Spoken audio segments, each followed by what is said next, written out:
The first time I have a memory of today's first reading was when I was 20-something, sitting in the pew at Our Redeemer's Lutheran over in Ballard. "Vanity of vanities," says the teacher. "Vanity of vanities, all is vanity." Now, any imagination or thoughts as to why it is that I remember that? It's because in the year 1972, Carly Simon wrote the song, "You're So." The chorus went, "You're so vain, you probably think this song is about you. You're so vain, I bet you think this song is about you. Don't you? Don't you? Don't you?" You remember that? You got a little reprise, Mike? That was unfair. That was... all of us were so engrossed in the conversation about who Carly was actually writing that song about. We all wanted our own piece of vanity, I think. And now, some 50 years later, that song is like an earworm in my head every single time I hear that text. And it is so fitting, this text, to go along with the story of the rich man from Luke's gospel. The text from Proverbs was written some 700 years before Jesus told this parable that we hear this morning. And we're still kind of all scratching our heads and wondering what it's all about. Luke lays before us a story that on the surface seems pretty straightforward, so simple that it's easy to just kind of tune out the rest of the story. And there we go again. Vanity of vanities, all is vanity. Yet, in interpreting this parable, it is critical to assess carefully what the rich man's error is that addresses God's question. "You fool, whose do you think this will be if your soul and life is demanded of you this very night?" Even God is asking questions here. He didn't get his wealth illegally or by taking advantage of others. And further, he is not portrayed as particularly greedy. Rather, he seems to be somewhat surprised by his good fortune, and he makes what appears to be reasonable plans to reap the abundance of the harvest. So, what is wrong, then, we might ask, about building larger barns to store away some of today's bounty for what may be a leaner tomorrow? Nothing, we would say. Except, you knew that was coming. Two things. First, notice the rich man's constant focus throughout the conversation that he has with himself. What should I do? For I have no place to store my crops. And then he said, I will do this. I will pull down my barns and build larger ones, and there I will store all of my goods and grain. And I will say to myself, soul.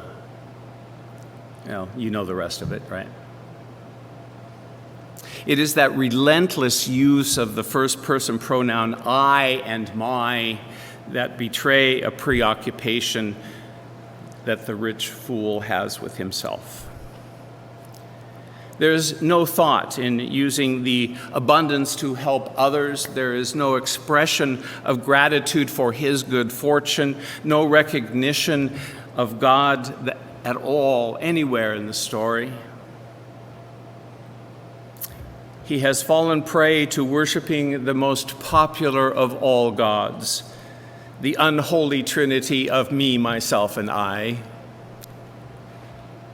And it leads to, and is most likely caused by, the second mistake. He is not foolish because he makes provisions for his future. He is foolish because he cares for no one but himself.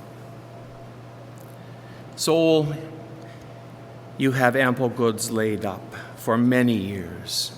Relax, eat, drink, be merry. There are so many questions in this text. Questions that I ponder, and really, to be honest, I have no firm answers to. Questions like, why doesn't this guy recognize that he had nothing to do to obtain the abundant harvest? The beginning of the parable, Jesus says, the land of the rich man produced an abundant harvest. Did you catch that? And is this guy so turned in on himself that he can't imagine a world that is beyond himself? Is he really so turned in on himself that he can't even see his own vanity? In his conversations with himself, he uses I 6 times. Whoa. Is he so turned in on himself that there is no place in his life for God? Those are a few questions that have been running through my mind along with my earworm this week. And I'm sure you may have a few questions of your own. Good. Because all of those questions and more condemn a mindset of much more than wealth. Yet it is those and so many more that in them, in the questions themselves, we find the good news. We find a promise of God because we are willing to wrestle with those questions for us. They become kind of bookmarks on our faith journey and keep us kind of from falling off the edge, perhaps in the process, maybe even growing a little bit stronger in God's wisdom for our lives, for the sake of the world that God so loves. So Jesus admonishes his disciples and us with 2 words. Take care. Take care. And he follows that with the statement, one's life does not consist in the abundance of possessions. Okay, I get it. But if not possessions, then what? So today's gospel invites us to ponder so many things. And this week I invite you perhaps to take some time for yourself to maybe ponder a couple of questions yourself. If for no other reason than to quiet that earworm that's rattling around in your head like mine, or even to help detract your mind from the heat of this day. But in light of Jesus' story, what are your thoughts? What is your life worth?